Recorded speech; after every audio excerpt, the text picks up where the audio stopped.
Саламатсыздар.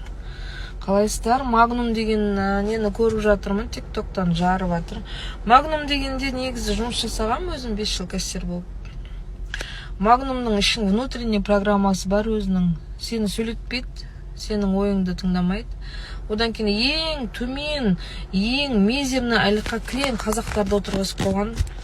Грузчик, фасовщик, одан кейін жаңағы холодильникті толтыратындар бәрі холодильниктің қасында жүргендер өте ауыр жұмысы, мұздай сүйектен алады. Төмен баға. Одан кейін Магнумдағы бастықтардың бәрі орыстар ғой. Магнум негізі Россиядан келген деп ойлаймын мен. Кэш and Carry деп ашқан кезде сол Магнум Россия жақ деп түсіндірген бізге. Малейші бір не айтсаң, сен жұмысқа бір парақпен ручка береді, жұмыстан кете бер дейді. Сол сияқты. Негізі отдел кадр орыс, бухгалтерия орыстар деп жаман не айтып, бірақ основной русскоязычный адамдардың бәрі креслода отыр негізінде. Оны білмейді көбісі, потому что ол контораға кірмесең білмейсің ғой. Қазақтарға ең төмен жалақы, ең ауыр жұмыстарды береді. Одан кейін обедке 30 минут береді. 30 минутта тамақ жеп үлгересің ба, или әлде туалетке кіріп үлгересің ба? Это не касается. Потому что өзім істеген ғой. 30 минутта сен 20 минутта тамақты ішу керексің, туалетке кіру керексің, болды. Одан артық сен кешіп қал, саған объяснительный жазылады. Объяснительныйды сен кінәлі болсаң да жазасың, кінәлі болмасаң да жазасың.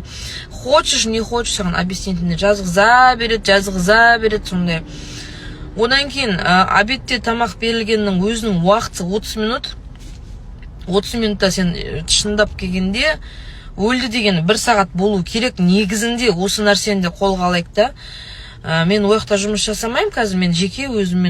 Бірақ қарапайым қазақпен жігіттердің жұмыс жасап атқан обалда сағат 4-те полдник дейді, оған 20 минут береді. Туалетке кіресің, бір нәрсе жейсің, перекус дейді. И жұмысы түнгі 12-ге дейін. Сағат 12-ге дейін. Адам азанғы 8-ден түнгі 12-ге дейін сағатты санаңыздаршы, қанша сағат уақыт, адам қанша сағат аш жүру керек. Кешке тамақ бермейді, бірақ 12-11-ге дейін ұстайды. Сондай нәрселер бар да, солай өткенбіз ғой сондай нәрседенше.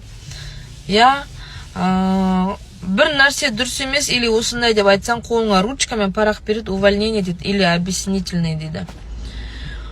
Орыс директорлері бастар сені тыңдамайды да, сенімен сөйлеспейді да, даже оларға кіру деген ақыр заман.